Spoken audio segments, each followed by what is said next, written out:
निवडणूक 2024च्या पार्श्वभूमीवर मी निखिल पवार मालेगाव बाह्य विधानसभा मतदारसंघाच्या दृष्टिकोनातून माझी एक भूमिका स्पष्ट करू इच्छितो। गेल्या अनेक वर्षापासून आम्ही मालेगावकर विधायक संघर्ष समिती, वांदुळ पाणी संघर्ष समितीच्या माध्यमातून आम्ही मालेगावात व तालुक्यात खऱ्या विरोधकाची भूमिका निभवत आलेलो आहोत। शहरातील नागरी समस्या असतील, तालुक्यातील नागरी समस्या असतील, या सोडवण्यासाठी सातत्याने प्रयत्न करत आलेलो। बिगर राजकीय असं एक संघटन निर्माण करावं आणि त्या संघटनेच्या जोरावर मालेगाव शहरातील सर्व समस्या सोडाव्यात यासाठी आम्ही मालेगावकर विधायक संघर्ष समिती, वांदुळ पाणी संघर्ष समितीने सातत्याने प्रयत्न केले। परंतु या संघटनेत विविध पक्षांचे, विविध वैचारिकतेचे कार्यकर्ते एकत्र येऊन हे संघटन निर्माण झालं होतं। त्यामुळे विधानसभा निवडणुकीच्या पार्श्वभूमीवर प्रत्येक कार्यकर्त्याला आपल्या राजकीय आणि वैचारिक विचारधारेचं स्वातंत्र्य असावं या दृष्टिकोनातून आम्ही सर्वांनी एक मताने असा निर्णय घेतला आहे की विधानसभा निवडणूक होईपर्यंत आम्ही मालेगावकर विधायक संघर्ष समितीचे सर्व सदस्य आपल्या आपल्या विचारधारेनुसार आपल्या आपल्या पक्षाच्या व्यासपीठावर जाऊ शकतात। त्या ठिकाणी ते आम्ही मालेगावकर विधायक संघर्ष समितीचे सदस्य म्हणून नाही तर व्यक्ती म्हणून जातील आणि विधानसभा निवडणूक संपल्यावर पुनश्च मालेगाव तालुक्याच्या विविध प्रश्नावर आणि शहर हितासाठी पुन्हा एकदा आपला अजेंडा, शहर विकासाचा अजेंडा घेऊन एकत्र येऊन आपला लढा सुरू ठेवली। मी व्यक्तिगत निखिल पवार म्हणून माझी या निवडणुकीच्या पार्श्वभूमीवर भूमिका स्पष्ट करू इच्छितो। सन्माननीय पालकमंत्री महोदयांना गेल्या अनेक वर्षापासून मालेगाव शहराच्या विकासावर अनेक वेळा पाठपुरावा, पत्रव्यवहार आणि आंदोलनांच्या माध्यमातून मी ज्या भूमिका मांडल्यावर त्या अनुषंगाने आज माझी भूमिका स्पष्ट करणं आवश्यक होतं। म्हणून मी आज आपल्याला सर्वांच्या उपस्थितीत मालेगाव तालुक्याच्या जनतेपुढे माझी भूमिका स्पष्ट करत आहे। गेल्या अनेक वर्षापासून म्हणजे 2020 पासून सन्माननीय पालकमंत्री महोदयांना महाराष्ट्राचं मंत्रिपद प्राप्त झालेलं आहे। सॉरी 9 वर्षापासून त्यांना महाराष्ट्राचं मंत्रिपद प्राप्त झालं आहे। 2019च्या निवडणुकीनंतर त्यांना कृषी मंत्रिपद मिळालं। त्यानंतरच्या सत्ता बदलात त्यांना सार्वजनिक बांधकाम उपक्रम व बंदरे खनिकर्म मंत्रिपद मिळालं। त्या अगोदर ते ग्रामविकास व सहकार राज्यमंत्री म्हणून काम केलेलं आहे। मालेगाव तालुक्याच्या विकासासाठी त्यांनी 2015 पासून जे मंत्रिपद आजपर्यंत भोगलं त्या मंत्रिपदाच्या कार्यकाळात त्यांना मालेगाव शहराचा व्यापक असा विकास साध्य करणं शक्य होतं। मालेगाव जिल्हा निर्मितीचा गेल्या अनेक वर्षाचा प्रलंबित प्रश्न ते सोडवू शकत होते। मालेगाव शहराला एक पोलीस आयुक्तालय निर्मितीचे गेल्या अनेक वर्षापासूनची मागणी, त्याचबरोबर भायगाव, निळगव्हाण, तसंच सोयगाव, दाभाडी आणि मनमाड चौफुली भागासाठी स्वतंत्र पोलीस स्टेशनची निर्मिती, त्याचबरोबर मालेगाव शहराच्या संपूर्ण इन्फ्रास्ट्रक्चरमध्ये बदल घडवून आणू शकेल असा, गरिबांना हक्काचं घर मिळवून देऊ शकेल असा प्रकल्प सन्माननीय विलासराव देशमुख साहेबांच्या उपस्थितीत मालेगावला मंजूर झाला होता। मुख्यमंत्री असताना मंजूर झाला होता। त्या प्रकल्पा माळदा आणि सायना घरकुल योजनेच्या 15,000 घरकुलाचं काम पूर्ण करून ते गोरगरिबाला मिळवून देणं आवश्यक होतं। ते काम आजपर्यंत गेल्या 14 वर्षात ते काम ते पूर्ण करून देऊ शकले नाही। त्याचबरोबर शहरातील वाहतूक कोंडी मोकळी व्हावी यासाठी शासनातर्फे जो 100 कोटी रुपयापेक्षा जास्तचा रस्ते विकासासाठी जो निधी आला होता त्या निधीतून 21 DP रोडचं विकास करणं आवश्यक होतं, परंतु ते त्यांनी करू शकले नाही। राष्ट्रीय महामार्ग क्रमांक 3 वर मोठ्या प्रमाणावर अपघात घडत आहेत। हे अपघात रोखण्यासाठी सर्व्हिस रोडची आवश्यकता होती, ती त्यांच्या कार्यकाळात पूर्ण होऊ शकलेली नाही। त्याचबरोबर मालेगाव शहरात कामगार बांधवांना न्याय मिळावा यासाठी कामगार न्यायालयाची, त्याचबरोबर ग्राहकांना त्यांच्या हितासाठी ग्राहक न्यायालयाची व्यवस्था करून देणं आवश्यक होतं, ती ते करू शकले नाही। त्याचबरोबर या ठिकाणी मालेगाव शहरात पूर्वी जे उपविभागीय वन अधिकारी कार्यालय होतं त्याचा दर्जा उन्नत करून वनसंरक्षक कार्यालयाची निर्मिती करणं आवश्यक होतं, जेणेकरून या मालेगाव शहराच्या पर्यावरण आणि वन विभागाच्या संदर्भातले सर्व कामं जलद गतीने करणं शक्य होतं, परंतु ते कार्यालय ते निर्माण करू शकले नाही। आणि पर्यावरणाच्या दृष्टिकोनातून मालेगाव शहराच्या दरेगाव आणि सायने भागामध्ये मोठ्या प्रमाणावर वृक्ष लागवड व संगोपनाचा विषय होता, तो ते मार्गी लावू शकले नाही। वारंवार शहरात होणारे बिबट्याचे हल्ले रोखण्यासाठी सिंधवाडी गाळणे भागामध्ये लेपर्ड सफारीचा विषय होता, त्याकडे त्यांनी दुर्लक्ष केलं। असे महत्त्वाचे विषय होते। त्याचबरोबर मालेगाव शहराच्या वाहतुकीचा अजून एक चांगला पर्याय म्हणून बाह्यवळण रस्त्याची निर्मिती म्हणजे बायपासची निर्मिती करणं आवश्यक होतं, त्याकडे त्यांनी दुर्लक्ष केलं. असं सर्व विकासाच्या विजनकडे लक्ष देण्याऐवजी ज्या ठिकाणी आपल्या ठेकेदारांचं हित साध्य करता येईल अशा गोष्टींवर त्यांनी तो विकास निधी खर्च केला आणि त्यामुळे शहराचा चेहरा मोहरा बदलणं शक्य झालं नाही. मालेगाव शहरात गेल्या अनेक वर्षापासून मोठ्या प्रमाणावर दडपशाही सुरू आहे. आपण गेल्या काळापूर्वी आपण बघितलं की एका सन्माननीय पत्रकारांवर देखील हल्ला झाला होता व त्यांना दडपशाही दाबून टाकण्याचा किंवा दादागिरीने आवाज दाबण्याचा प्रयत्न केला गेला होता. अशी दडपशाही या तालुक्यातून हद्दपार व्हावी अशी आमची सर्वांची इच्छा आहे. मालेगावच्या विकास कामांची गुणवत्ता ही अतिशय संशोधनाचा भाग आहे. विकासाचा सिक्वेन्स निश्चित झालेला नाही. डांबरी रस्ते खोदून सिमेंट रस्ते करण्यात आले, सिमेंट रस्ते खोदून आता भुयारी गटरचं काम चालू झालं. ते करत असताना त्याची कोणतीही गुणवत्ता राखली जात नाही. 6 इंचाच्या पाईपामधून भुयारी गटरीचं काम केलं जात आहे. त्यामुळे भविष्यात मोठ्या प्रमाणावर भुयारी गटरीच्या मुळे एक गटर पाईप चोकअप होण्याचं आणि विविध समस्यांचा प्रश्न निर्माण होणार आहे.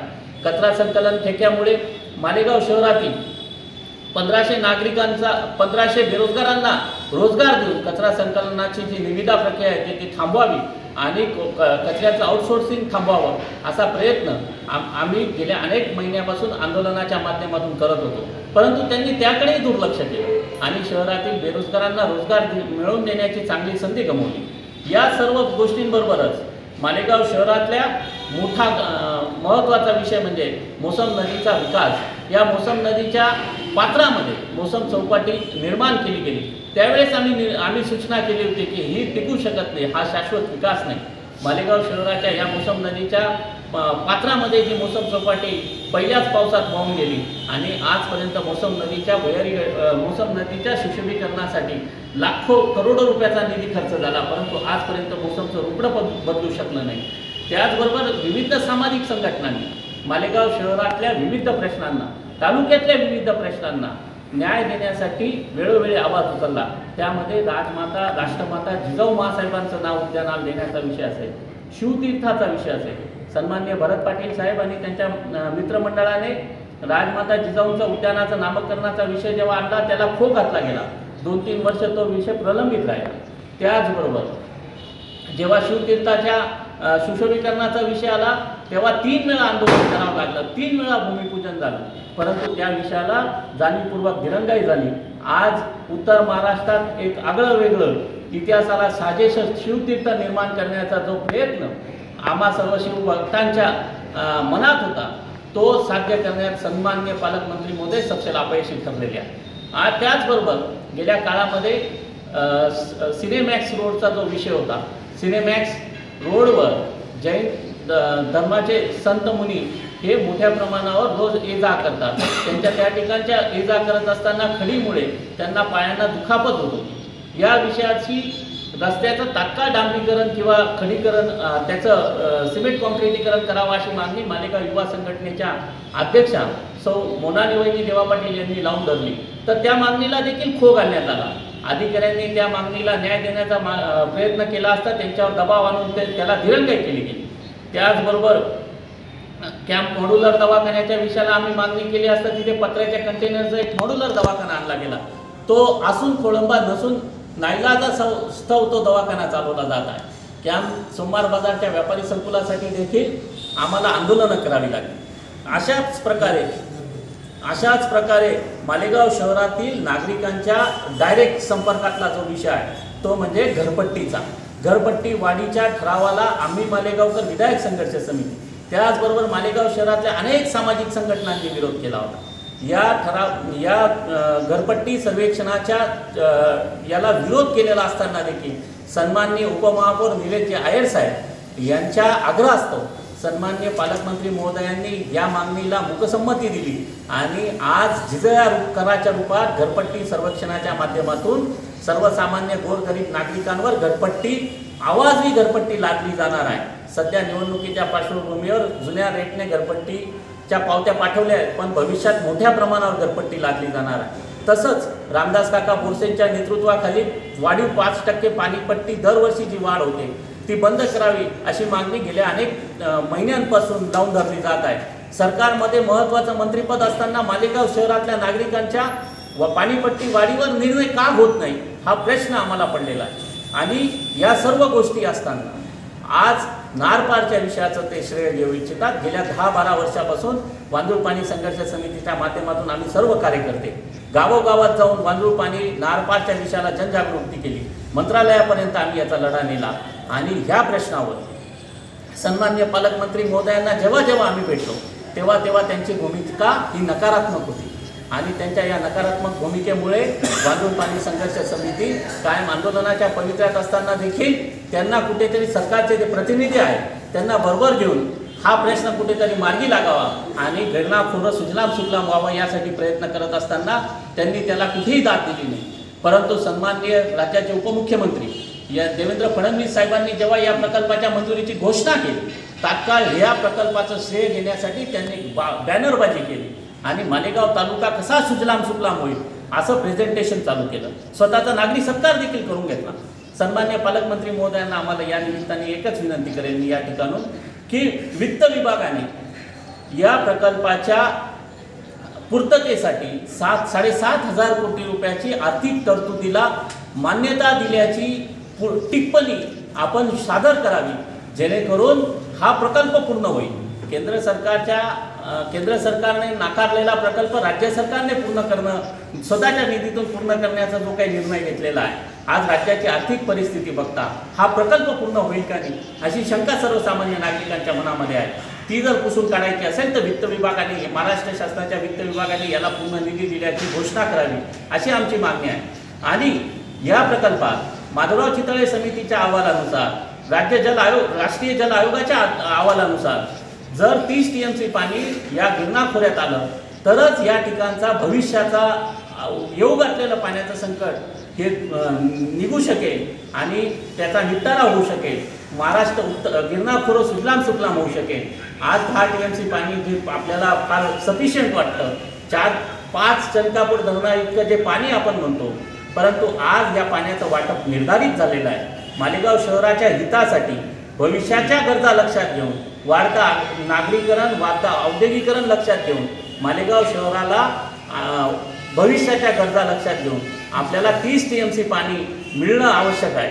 त्याचबरोबर मालेगाव तालुक्यातील बेरोजगाराची संख्या मोठ्या प्रमाणात वाढलेली आहे आणि ही बेरोजगाराची संख्या कमी करण्यासाठी औद्योगिक वसाहतीला मान्यता मिळवली गेली, परंतु ही औद्योगिक वसाहतीत आजपर्यंत एकही मोठा प्रकल्प कार्यान्वित झालेला नाही। मालेगाव तालुक्याच्या हितासाठी असा एखादा मोठा प्रकल्प आपण गेल्या 5-7 वर्षात का आणू शकला नाही, हा आमचा आपल्यापुढे प्रश्न आहे। गेल्या काळामध्ये 15 वर्षापूर्वी मारुतीचा एक प्रकल्प मालेगाव तालुक्यात सर्वेक्षण करून गेला होता। हा प्रकल्प मालेगाव का थांबला नाही, हा मालेगावातून बाहेर का गेला, याचं देखील आपल्याला उत्तर देणं आवश्यक आहे। त्याचबरोबर मालेगाव तालुक्यात टेक्स्टाईलचा मोठा भाग आहे। या टेक्स्टाईल क्लस्टरच्या निर्मितीसाठी आपण काय प्रयत्न केले? आपल्याकडे पॉवरलूमच्या समस्यांच्या संदर्भातली आपल्या अध्यक्षतेखाली एक समिती नेमली गेली होती वस्त्रोद्योग मंत्रालयाची।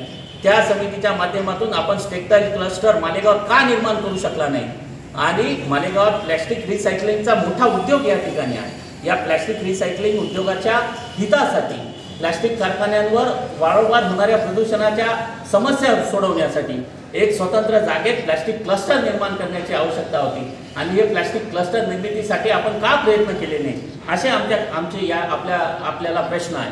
त्याचबरोबर मालेगावच्या जनतेच्या आरोग्याच्या हितासाठी करोना काळात मालेगावकरांवर निर्माण झालेल्या अनेक आरोग्याच्या समस्या सोडवण्यासाठी महाराष्ट्र शासनाने मोठ्या प्रमाणावर निधी दिला, परंतु या निधीमध्ये राकेश भांबरे साहेबांनी या संदर्भात हायकोर्टात याचिका देखील दाखल केली होती आणि या याचिकेमध्ये शासनाने जे काही गाईडलाईन्स दिले होते, विभागीय आयुक्तांच्या अध्यक्षतेखाली एक समिती नेमली गेली, त्या समितीच्या माध्यमातून काही कामं झाले, परंतु आजही मालेगावच्या विविध दवाखान्यांमध्ये आरोग्य सेवकांची आणि डॉक्टरांची संख्या अतिशय अल्प प्रमाणात आहे। आपण आपल्या अधिकाराचा वापर करून बाहेरून कुठून डॉक्टर आणून मालेगावची आरोग्य व्यवस्था सुदृढ करण्यासाठी का प्रयत्न केले नाही, हा आमचा या निमित्ताने आपल्यापुढे सवाल आहे। त्याचबरोबर मालेगाव महानगरपालिकेत वारंवार भ्रष्टाचारीचे गंभीर आरोप असलेले अधिकारी नियुक्त केले जातात। आमची वारंवार मागणी आहे, मालेगावकरांच्या जनतेची वारंवार मागणी आहे की मालेगाव महानगरपालिकेला भारतीय प्रशासकीय सेवेतलाच आयुक्त नियुक्त केला गेला पाहिजे.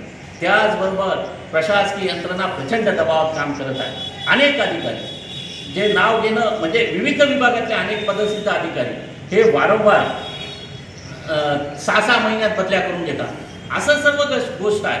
म्हणजे प्रशासन कुठेतरी दबावात काम करत आहे. मी या निमित्ताने विधानसभेच्या निमित्ताने गेल्या काही दिवसापासून आपल्या सर्वांच्या माध्यमातून एक गोष्ट मी समजून घेत आहे की हिंदुत्वाचा अजेंडा पुढे केला जातो आहे. मला या ठिकाणून स्पष्टपणे नमूद करावंसं वाटतं की मालेगाव बाह्य विधानसभा मतदारसंघात जो सवणगाव आणि दरेगावचा भाग येतो, जो सैन्याचा भाग येतो, या भागात जे कत्तलखाने निर्माण झाले, जे आधुनिक कत्तलखाने निर्माण झाले, त्यामध्ये दररोज 4 ते 5 हजार जनावरांची कत्तल होते.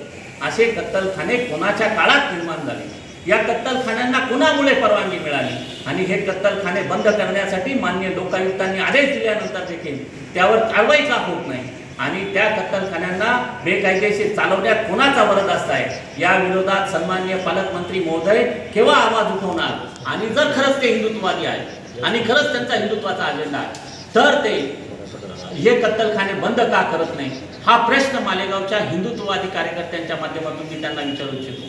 मला वाटतं पर्यावरणाच्या दृष्टिकोनातून ते कत्तलखाने अतिशय घातक आहे, पण शहराच्या शांततेसाठी ते घातक आहे. मालेगाव शहरातही सर्वसामान्य मुस्लिम बांधव असतील, हिंदू बांधव असतील, यांना शांतता हवी आहे आणि त्या कत्तलखान्यांमध्ये येणारं जनावरांमुळे मालेगाव शहराची कायदा सुव्यवस्था आणि शांतता बिघडते. जर हे कत्तलखाने बंद झाले तर मालेगाववर त्याचा कोणताही परिणाम होणार नाही, कारण या ठिकाणचं भीक हे मालेगाव शहरात वापरलं जात नाही. त्यामुळे ही शांतता अबाधित राहावी यासाठी सन्माननीय पालकमंत्री महोदय हे कत्तलखाने बंद करतील का, हा देखील मी या ठिकाणून त्यांना प्रश्न विचारू इच्छितो.